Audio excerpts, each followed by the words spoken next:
Thank you all for coming to another event at our conference to restore humanity. Quick reminder that this conference is made possible by you all, our wonderful attendees, and our sponsors, Holistic Think Tank, Cortico, who we're meeting with here today, Antioch University, Education Evolving with Teacher-Powered Schools, and Unruler, who I believe maybe has the next session after this. You can find links to those resources and programs in the conference Discord and on YouTube, linked below this video. And I'm stoked to introduce Cortico and Local Voices Network, whose frameworks and platform HRP is indebted to in our own work with schools, as they talk about centering young people as experts of their own experience. And I've got a quote here real quick. It's one that we use in our work in schools here too. It's something that Sarah Lawrence Lightfoot wrote at the beginning of Carla Shalaby's book, Troublemakers, in which she said, quote, "The work is one of reimagining what a free and loving learning place might be, and children are the best source of beginning this envisioning and liberating project. They are, after all, the great imaginers. They will lead the way, the troublemakers at the front of the line. We must begin by listening to them," end quote. So, Cortico, Local Voices, Kimberly, Hannah, Jennifer, thank you so much for joining us today. Thank you so much. This is so exciting. Thank you for opening up with that amazing quote. I think it really ties in perfectly to what we'll be talking and sharing with you all today about. So I'm going to just quickly introduce myself. My name is Kimberly Mota. I'm coming to you from New York City. And I am currently the partner support lead at Cortico. And I'm going to start sharing my screen to really just kick us off. So bear with me as I do that. Okay, awesome. So yes, exactly. As was mentioned, today's session is really about centering young people as experts of their own experience. And so we're going to be talking with you about a few examples of how we've led this work at Cortico alongside and working directly with youth in different models, and how we've adapted that to really amplify youth voices. And so we'll be talking specifically about one project that we're working on right now. And we also have Jennifer Chase here, who will also give us a little bit of an insight into how this model has also worked in the work that she's been doing with high school students as well. So to kick us off, what I wanted to do is just do a quick kind of centering activity, icebreaker question. And this is something that I think will relate to what we'll talk about today. But what I want everyone to just think about is think about the last time that you were truly heard in a conversation. So I'll give us all a few seconds to kind of just think about when that last time was. It could have been this morning talking to a loved one. It could have been in a different conversation in this conference. And so once you've thought about that example or that moment, I want you to think about, what did it look like to be heard? So what exactly were people doing that allowed you to feel like you were being heard and understood in a conversation? And then what did that feel like? And I'll open it up to anyone that wants to just go ahead and come off mute and share something personally. Feel free to do that. But if you want to just come into the chat and drop it in there, please feel free to, and I'd love to just read some of those aloud and do a little bit of sharing with one another. So I'm going to give everybody about a minute or so to kind of go in and share in the chat, or come off mute if you'd like, whatever you want and you're comfortable with. For me, the last time that I was truly heard was yesterday. I was with my, I don't know, getting into trouble people in school. And it just looked like us, I don't know, kind of planning things out for next year. And it felt just like we were in our purpose. We were walking together towards something. Yeah, thank you so much for sharing that. And I'm reading some things in the chat as well. Eye contact, presence. Yes, 100%. I think body language has always been one of those big ones for me. Awesome. Yeah, so much of this conference Yeah, Jennifer's also sharing in the chat. Again, body language being a big one in the way that we communicate with one another, in the way that we affirm and reassure and also validate, restating 100%. Awesome. Well, feel free to keep chiming in the chat. Would love to continue reading what this looks like for you, what this feels like for you. And so I'm going to pass it over to Hannah now to talk a little bit about how this ties into the current kind of state of conversations, what we've been hearing so far, and a little bit about what our philosophy around conversations looks like at Cortico. Thank you, Kim. I appreciate everyone dropping in how they feel heard in their real life interactions. My name is Hannah, low cop, she, her pronouns. I am coming to you from Miami, Florida, and I'm the partner learning lead at Cortico. And what we've learned about the public state of conversations is that, in fact, most of the time we don't get that feeling of being heard, especially by a stranger, perhaps someone who we haven't earned their trust yet and they haven't earned our trust. So some of the challenges that we have at Cortico, working with our partners, and I'm sure you all have in your work, is how do we create trusting relationships and also spaces where people can share and learn from one another. So here are the three main ways we see conversations limiting that depth of relationship. So sometimes they're disjointed, right? So especially if we think about the online space, which can be challenging. If you post a quote, even a moving one, like was shared at the beginning of today's session, someone could react to it a month later. Maybe they disagree with a part of it, and that could be a very fruitful discussion. But because of the timing and the distance, you're not able to create that connection with that person, right? A second one, something really common, perhaps we've all experienced, is when there's some very strong, loud, opinionated voices in the room. I can say I've been that person before, and perhaps not yielding the type of space that's needed for folks who have equally as valid perspectives, but aren't necessarily given the space to share them, right? And then finally, sometimes we're just in our echo chambers, right? Which is not to say that when we surround ourselves with our people, our fellow troublemakers for social good, right? That doesn't mean those are bad spaces. But if we're trying to create spaces of increased understanding with people who may not agree with us, we do want to create places that aren't circular, right? And so for us at Cortico, our philosophy is really about sharing stories in small groups, particularly 4 to 6 people we find works well, whether those are young people or people of any age, and as well as walking people through conscientiously with a guide and a facilitator to make sure that everyone is being heard. And at the same time, people are being able to be respectful, and we're actually getting at some deeper meaning, which after you've done hundreds of those conversations, you're able to find through lines and themes through that work. So more will be explained, I believe, in the video that Kim will show after this. Yay, thank you, Hannah. Yes, so exactly like was just mentioned, I'm going to just share a little bit a video. It's about two and a half minutes long that really just kind of explains and encapsulates what this process looks like for Cortico and the journey that we kind of take these conversations through with different partners. So I'm going to go ahead and play that now. People in communities everywhere are tired of speaking up and not feeling heard. It's time for better listening channels and stronger civic spaces that give everyone a seat at the table.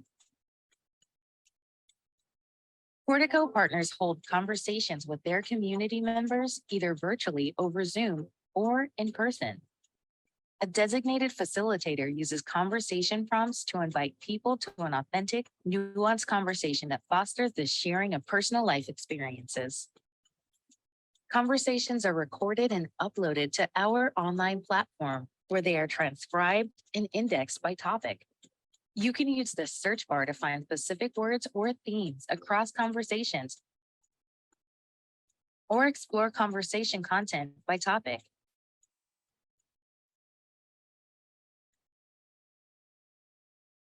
You can also dive deeper into a specific conversation and see who participated, how often they spoke, or click on a speaker bar to listen to their voice. The first thing that I thought of were just all the amazing women in my life that helped raise me. Hover over keywords to visualize where in the conversation they're surfaced. And click to listen. We don't have enough bilingual systems in that area that can support as we recover from the pandemic. It's just not there. Select key moments from the conversations by turning them into highlights, which can then be downloaded, shared, and embedded across the web. I think what worked really well was that the fact that we all could throw in a bit of like our own selves into the story. Organize highlights into themes to make sense of patterns across conversations. Create an online conversation portal to elevate voices and share your insights. So I believe that the future is bright. Only the description I can give for the future. At Cortico, we continue to explore new ways to make sense of and visualize connections across conversations. Using the platform, partners make more engaged and transparent decisions, bringing community listening into spaces like schools, local government, and newsrooms. We hope you'll join us to bring underheard voices to the center of a stronger public dialogue. Yeah, thank you. I've been seeing in the chat that I think a few of you are familiar with some of the work that Cortico has done, which is really exciting. So that's awesome. Yes, so to introduce you a little bit of the work that we're doing right now in collaboration with the Opportunity Youth Network in Newark, New Jersey, is really partnering with two of our community engagement fellows who unfortunately could not be here today, but they have given me some great insight and points to really amplify in the work that they have been doing with youth. And so this is Nikayla Webster and Shoyu K. Wilson, who've really taken the helm of really creating and co-creating this youth-led model. And so the way that, and a little bit of what that project is they're really partnering to combat the challenge of chronic absenteeism in Newark specifically, but also wanting to center youth voices and having conversations that really get at discussing why young people disengage from schools. So this was really what inspired this project in general, and a little bit about context as to the work that we've been doing with Cortico. A lot of the work that we have done with different partners has really been created to fit a virtual model, since a lot of our we are a remote team, and so a lot of the work that we do with partners is done virtually. And so the really great and unique aspect of the projects, especially the youth-led projects, which Jennifer Chase can also speak to, and you'll hear from her a little bit as well, is that all of these different kinds of models that are virtual are then adapted to fit, whether that's a classroom setting or also just what it looks like to create workshops that really engage young people. In this case, they are working with young people from the Opportunity Youth Network that come from the Youth Advisory Board. So they are all high school age students. And really what it means to co-design and co-create the conversations from start to finish. So they're involved in everything from diving into what are the curiosities that you all have around this specific topic. How can we co-design a conversation that really tells a story of what it is that we want to hear from folks, and really thinking about, you know, if you had the opportunity to be asked these things, what would that sound like and what would that look like for you in conversations? So I'm going to pass it over to Hannah to really dive deep into what this co-design process has looked like and looks like so far. Thank you, Kim. I appreciate it.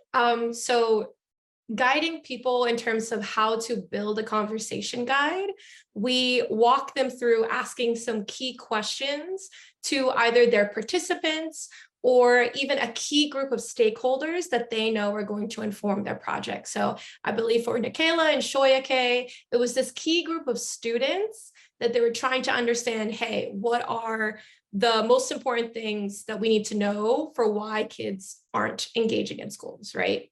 So these 3 questions, we tend to do this online using a platform called Mural. Maybe you're familiar with it, but this could very easily be replicated in a classroom with some butcher paper, sticky notes, markers, however the folks you work with feel comfortable. So asking, who do you want to hear from?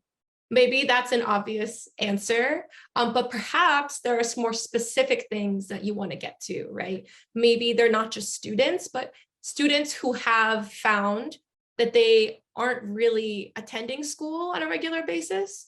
If you're going to the actual example that Kim was referring to, right? People are actually experiencing absenteeism. And then what do you want to know from them? What are the key curiosities that you would like to hear from them? And so I know at the end of this presentation, we're going to leave you all with a nice worksheet that actually walks you through these questions so that you can replicate it yourself. And then finally, why is it important to find that information? If you're trying to resolve a huge problem, like why are systems, especially our education system, maybe not accommodating certain parts of students' lives, leading to them disengaging, you're going to identify lots of different strings of ideas and forces because of the people involved. So this initial process is going to help you identify maybe there's something about recreation, or maybe there's something about administration. So you can get clear on what are the different areas of that bigger theme you're trying to break down. Can you move to the next slide, please? Thank you so much.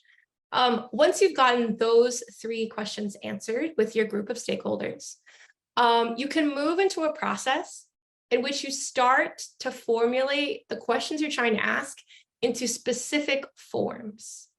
And these forms are intended to guide people who are going through the ultimate conversations you're leading in your community to share their stories, as opposed to their opinions or maybe statements that they've heard or read about, right? They're going to speak from their heart and from their personal experience.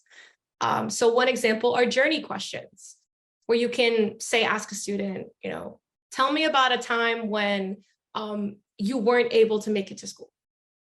That's a simple way to put it. What was an event in your life where, it affects that same part? Share with us a story when, right? So you can see how it's specifically guiding people to talk about their experiences.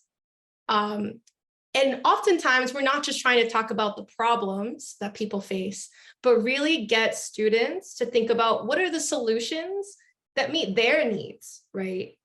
So this second question form of imagination helps people think about what would be the ideal place in which they would like to go to school, right? We're just referring back to that same example. So imagining a world where, or what do you wish for the next generation? That can really help you put students in the position of imagining solutions and also thinking about how are they a part of the solution as opposed to being the problem, right? And then finally, looking at correlations through what, how, or if then statements. So if it happened that blank, then what will happen with? How does it work about blank and what should be done? Really guiding people through what might be some of the causational factors for the problem you're trying to resolve, so that they can walk you through, hey, if there was this ideal environment, maybe I would be engaging in school more, right? So I hope that's a brief overlook at how we design conversation guides. And I believe we will pass it to Jennifer, correct, Kim, to talk about how does this work practically in the classroom with students leading. Yeah, definitely. Thank you, Hannah. Yeah, so I think what I want to focus on in terms of having Jennifer share is really to walk us through what that prompt co-design process was like at Freeport the first time that you did it, and then how it changed or was adapted for the continued work that happened at both Freeport and Mars Hill. I think to give some context too, there are different parts of or different ways that partners will want to kind of do this co-design process. Some might have a set group or a core group of people that maybe there's like internal staff that work on creating what the conversations will look like and what the prompts will look like. And then there, for this specific project specifically, the two community engagement fellows, because they wanted it to be fully youth-led, wanted to incorporate all of the youth advisory board members in leading this entire activity with them, and having them be the ones designing what the conversations look like. So I also wanted to give you a little bit of an insight into what this looks like with the co-design process, without the co-design process with students. So I'm going to go ahead and invite Jennifer to share a little bit about her experience. Great. Thank you, Kim. Thanks, Hannah. It's exciting to hear about this actually as a, from the other side of the screen, so to speak. So in that context that Hannah and Kim have given you, I started working with this process with youth with Cortico at Freeport High School. I'm coming from Maine, so Freeport, Maine. And we had big picture questions. Why were the students not feeling connected to their school? Why were they not feeling connected in their community? There's a lot of vandalism that was happening. And so what was contributing to this culture problem that was sort of new, or at least new, perceived in a new way at the school? And you can think this was winter of 2021. So you can kind of think back to that time. So at Freeport High School, the co-design process was very humbling. That was the first word that came to me. So we started out, again, back in winter of 2021 with a pretty standard, then standard Cortico conversation guide. And I know that they have evolved since then, but it was a really good, really thoughtful, polite, but also warm and inviting guide. Lots of tone setting and conversation agreements, lots of housekeeping, not necessarily geared right towards how youth might feel that they want to engage in a conversation. But we printed out the guide, gave it to 12 students, and they were on this, as Kim indicated. Sometimes there's like a leadership team. And this was a group of 12 students who were going to be participating in this process with us with Cortico to lead the whole research process, actually, the design and the hosting of the conversations, the analysis and everything. So we handed it out to these 12 students and in groups of 2 to look over, to think about what might need to change to meet their needs. Alex Kelly Berman from Cortico was on Zoom and a big, huge screen in the room, and another MIT research scientist there, Annalie, was there furiously taking verbatim notes so we could learn everything. But I could tell right away that they were having some thoughts, laughing, like scratching, writing, by the time they got into groups of 3 groups of 4 and then 2 groups of 6, it was clear that what students felt they needed was quite different than maybe what adults felt they needed to feel open to listening and sharing. And really that those 2 needs might not be the same. And so basically, with all due respect, they kind of shredded it. They were just like, we need to make this our own. So, my teacher heart was singing, yes, they're doing it. And it was also, as I said, humbling because I think it was a really pretty good conversation guide. So we took their feedback, made every edit, returned it to them for fine tuning. And in that process, we realized that what they really wanted were indications. And I feel like this really speaks to the heart of the learning process. They didn't want a script, actually. They wanted to be empowered to respond to the group in front of them, like in real time. Again, yes, that's what we want. That's the best. So Annalie diligently went through and made a separate script for each of the 12 students based on their unique adds and deletes. And then crucially highlighted in bold red, where were the non-negotiables? And those are around consent. So non-negotiables around consent. And the students had added actually a more nuanced consent process, which was wonderful.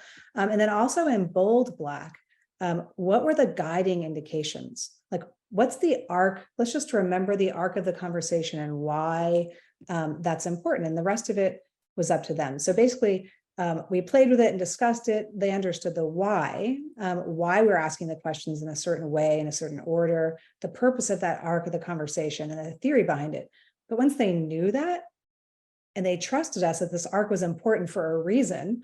And then the understanding of what that reason was, that meant that they could innovate and respond in the moment without losing the benefit of Cortico's expertise. And that was just a real, light bulb moment for me. And I think that that has so many translatable, is so translatable into the classroom in all sorts of different ways of learning. So after all that intensive work, since then at Freeport, we've continued to work with Cortico and hold conversations. And also in a school in far northern Maine called Mars Hill. Thank you, Hannah, for the heart. I love audience reaction or colleague reaction. And the students have continued to iterate on the conversation guides based on the questions that they have with the groups that they're speaking with. So Freeport had these big picture questions the first year, but the second year they had very specific questions that were based on what they learned the first year about students' experiences. But this time they had to figure out how to invite stories, as Kim and Hannah have been talking about, not just opinions, because what they were doing was also vetting prototype solutions to the problems. So I won't say that we've nailed that yet. That's harder, to invite the stories and vetting prototype solutions at the same time. So at least in Mars Hill, we haven't quite nailed that, but they learned a lot from the experience. So Mars Hill also had to consider how to include even younger students. They felt strongly that they're middle schoolers because they're a 7 through 12 school. They felt strongly that everybody be included. And since that's one of the core values that we work with at the source school and also at Cortico, we had to work with that. And they were, of course, much more naturally well suited to do that than an adult. So that just made sense that they were leading that. But we've never had to break it down to the foundation again. That work that the Freeport students did with Annalie and Alex and I at that very beginning really, for us, shifted the way the students reacted because it was already tuned for them. So I just think that speaks also to the moment of that initial group, right? That phase of the work. They were trailblazers, and so these others have been able to benefit from their work. But we do really still want students. And I'm so glad to hear about the project in New Jersey. We still really do want the students to have this experience of learning and knowing the why. And that's not just being told the why, but exploring and finding out for themselves the why. Why do we think we might ask this? How did these things connect?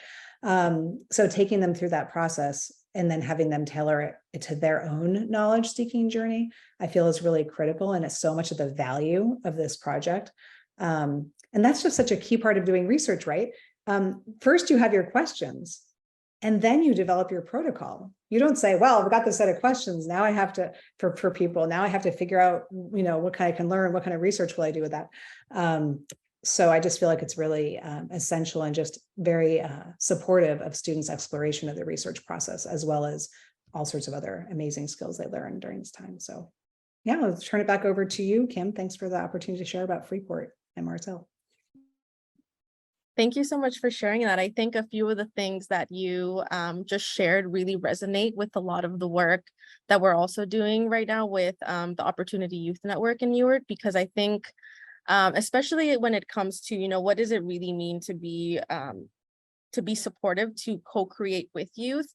A lot of the times that's also just the power sharing and really what it means to be truly supportive and empower young people to take control of these projects from start to finish and make it their own, and really just giving them the opportunity to shift things however they see fit to fit whatever kind of conversations that they want to have, but really in their goals of what they want the conversations to be and what it is that they want to learn from people. And so in thinking about a lot of that work that has been happening now, both of the community engagement fellows, Nikayla and Shoyuke, have really taken all of the resources, all of the process that you saw in that video that Cortico helps lead, to really tailor it to their own specific and unique set of goals and objectives for this project, but and really co-designing that with a group of other young people. And so this is really just that process of kind of train the trainer and what it means to pass down all of this information and tools and resources so that as a collective of young people, they can lead this entire project. And so all of those different processes and resources have really truly been processed and absorbed by both of the community engagement fellows, who then are showing and teaching all of this and training these group of young people into designing the conversations, what the conversations will be, but then these same group of young people are going to be the ones facilitating the conversations with other young people throughout all of New Jersey. And so that's a little bit of what this insight, what this process looks like. And I do want to show you a little bit of what the workshops have looked like and the different kinds of questions and curiosities like Hannah just showed that have come out of this, and then ultimately what their conversation guide officially looks like. And then I'm excited to, at the end of this share, one of their demo conversations that they had, so you can actually do some listening as to what has already been coming out in conversations. And this is just one of the 20 plus conversations that are going to be had with over 100 young people throughout New Jersey. So I'm going to go ahead and share my screen again. Let's see.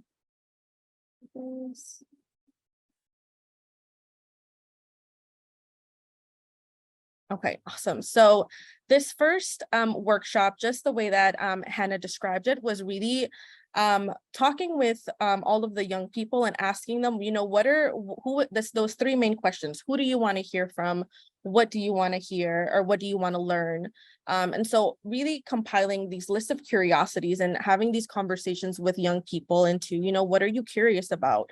What do you wish that you have been asked if it was something that you want to learn from other young people? And so I'm going to go ahead and show you what this first workshop ended up producing. And so these are all of the questions here that young people, just by having just kind of like sticker paper with sticky notes, all of the questions and the curiosities actually that were generated before they were actually turned into different prompts. So just to give you a little bit of an insight, you know, some of these questions were, you know, tell me about a time when you felt comfortable in a classroom setting, you know, and what about that classroom made you feel comfortable?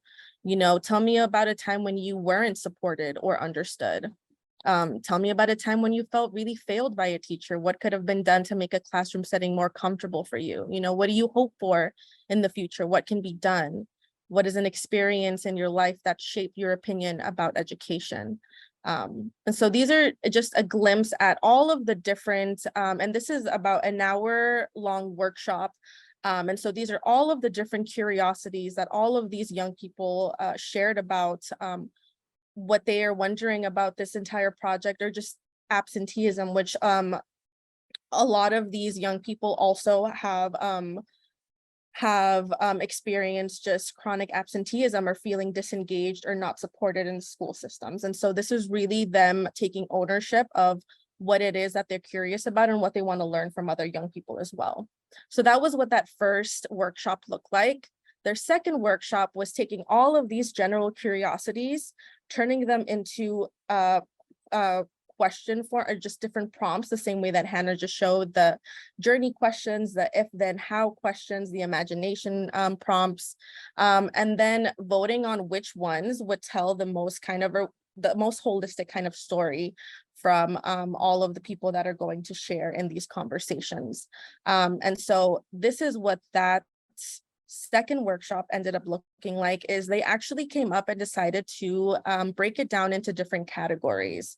So the categories that they ended up identifying as the most crucial parts of the conversation was category 1 is supports within school environment. So again, getting down to the questions of when young people felt they weren't supported in school, and if so, what would they have needed to then feel supported? What could be done, or how could they have advocated for themselves if that was a question? The second category being feeling a sense of belonging at school. So really tying it down to, you know, are you currently disconnected from school? What do you think has most impacted this disconnection? And so again, talking from this, from the personal experience, like what experience has led you to feeling disconnected or disengaged from school? The third one being external factors that impact experiences at school. And then the last one being imagining an ideal future and education system. So again, what do you wish for the next generation of students? What would an ideal kind of learning system look like for you? And so ultimately, from all the list of, I think, maybe 30 plus curiosities, these were the ones that they ended up voting on as being the ones that they wanted to have included in that final conversation guide. And then all of these different questions were then slotted into our conversation guide template, which again, both of the community engagement fellows took lead in inputting them and inserting them here.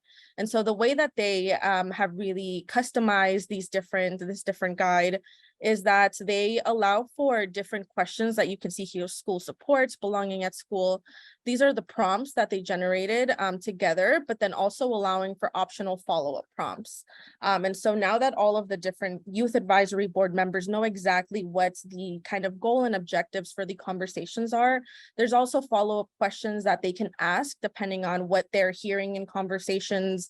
But one thing that I will also state about what this conversation guide is that although it is the tool that will help the facilitators facilitate the conversations, the same way what we encourage all the time is that every single facilitator adapt and really tailor this to their own unique learning style, but also the way in which they communicate with other people. And so while this is a really helpful tool, they have the complete opportunity to be able to present this information however they see fit, whatever way that they want to talk with other young people. So this is just here as like a tool to help them, but all of this ultimately is something that they can tailor individually. And so this is what their conversation guide ended up looking like. And it looks like now, and these are the ones that are actually being used to facilitate conversations.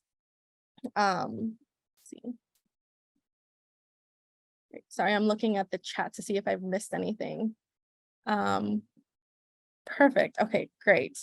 So I'm going to take a little bit of a pause before, actually, I think we have a few minutes left. So what I want to do now is really show you a little bit of what happens after this process. So after the conversation guide is created, the first draft, what we usually do is have the facilitators host a demo conversation so that all of the different members that were a part of this process and co-designing the conversations then put on their participant hats and are asked these questions in a group conversation and actually have a conversation to see, you know, is there anything about this wording that we need to edit, anything that, you know, came up in this demo conversation that was really impactful, but I wish we could have dived deeper into this a little bit more. So there is an opportunity to do a demo conversation before using this guide to do all of the different conversations that will take place. So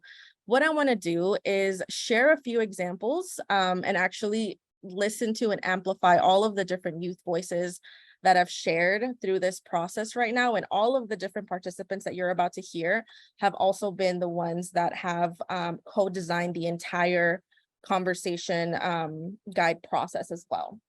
So I have 4 different highlights from the transcripts that I'd like to share with you all. So let me know if you can hear this.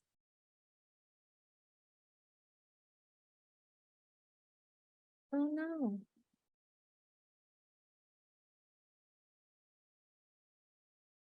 Oh no.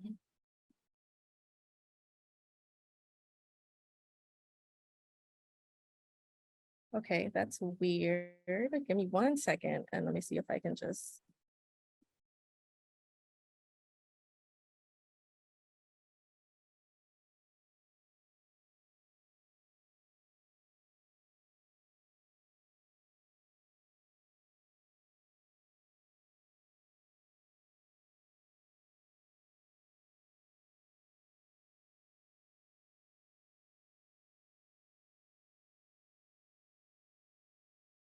Okay. I feel like there has to be Could you hear that? Okay, great. a division, like a set, like where's school, like where's the line of where school stop at? Because I feel like most kids be overwhelmed because you don't know when school stops. It's supposed to be like this thing you're supposed to be worried about 24/7, but like you're not always in school, you know what I'm saying? And like now you're worried about school stuff outside and it stops you from living your life because you're worried about that. I feel like things like homework, right? I feel like homework shouldn't be used because it doesn't really help. Like it doesn't really help because at the end of the day, like the kids are supposed to go home and do the homework by themselves. Most of the time, the kids doing the homework by themselves, right?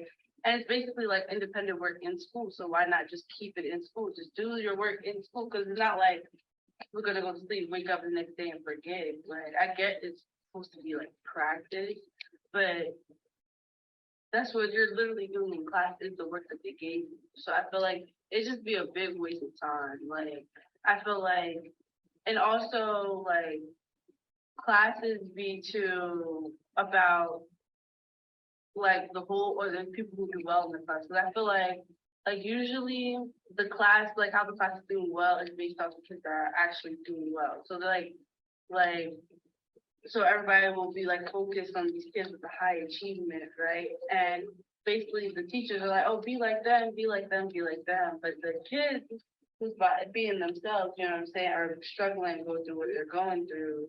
Like they're getting overlooked and they're told like their issues are getting ignored because they're not like someone else who got support or people who are like, you know, I feel like they have to just have everything's supposed to be a time and place. So have that time at that time and then don't just try to make it.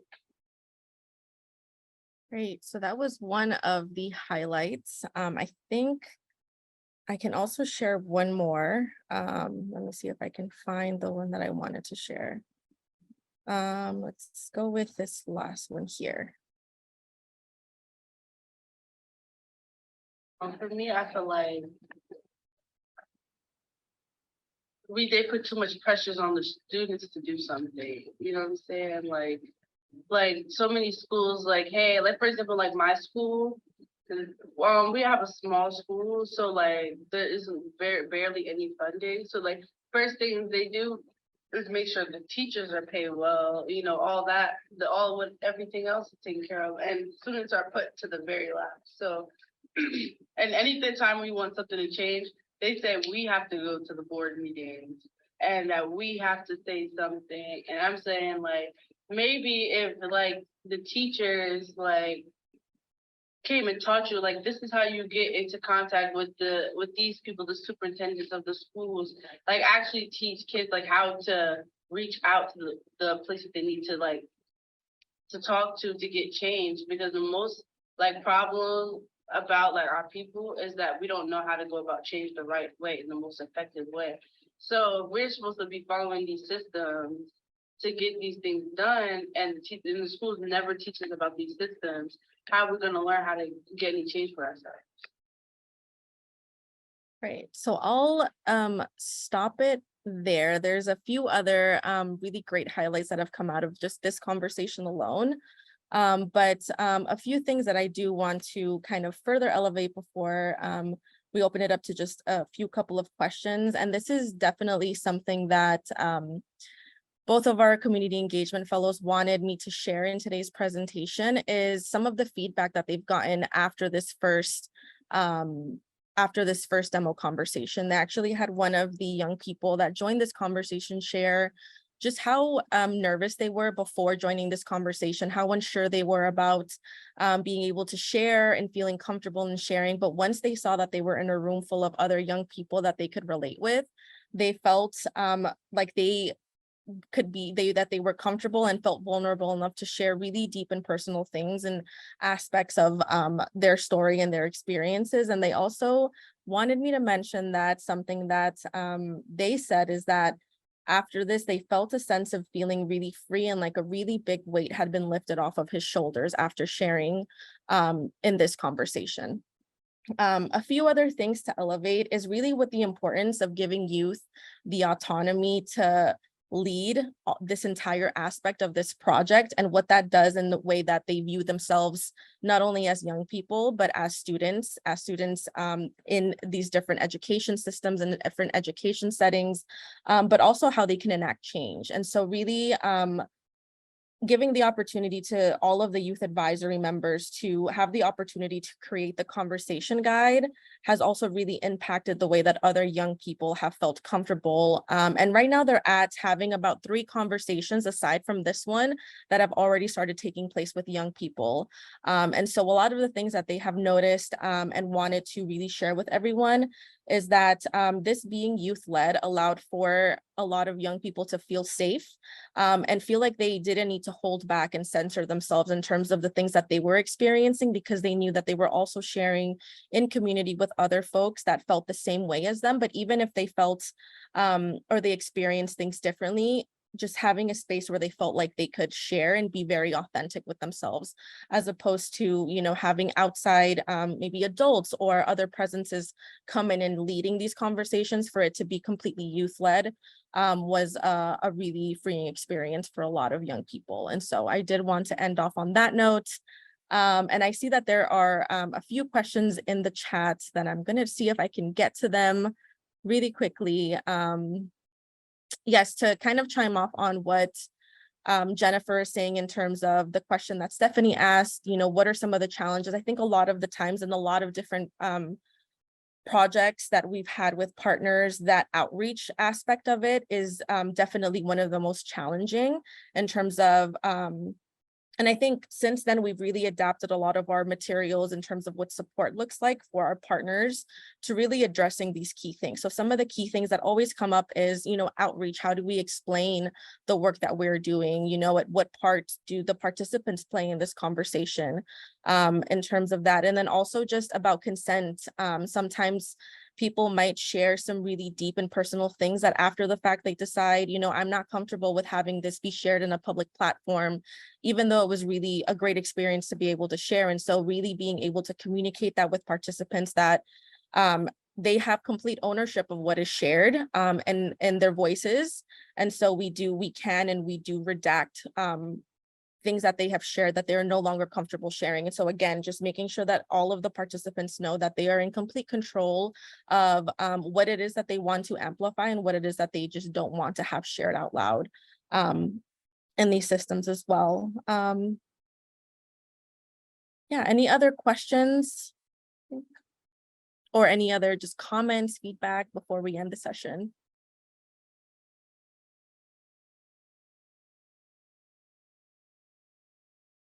I see some really great comments. So thank you all so much for just taking the time to listen.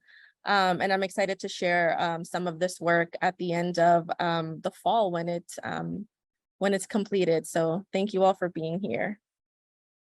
Right. And thank you so much for taking the time to walk us through that, to showcase the tools, to showcase the conversation guides, to actually put the student voice into action there, so people here can see and people online can see just how powerful of a tool it can be. And even in the chat, just people rolling through the possibilities for it as an empowering tool, as an enabling tool, as one that they can bring in to really showcase student voice and the work that they're doing in school. So thank you all so much. And just a quick reminder to our participants, we'll take a short break, and at the top of the hour, we'll be back here on the same Zoom link with Aaron Shorn from Unruler as well. So we'll be talking about more tools, more ways that we can make student learning conversations and turn them into telling the stories and narratives of our kids. So thank you all so much, and we'll see you back here in about 10 minutes or so. And Kimberly, Hannah, and Jennifer, we'll talk later. Take care.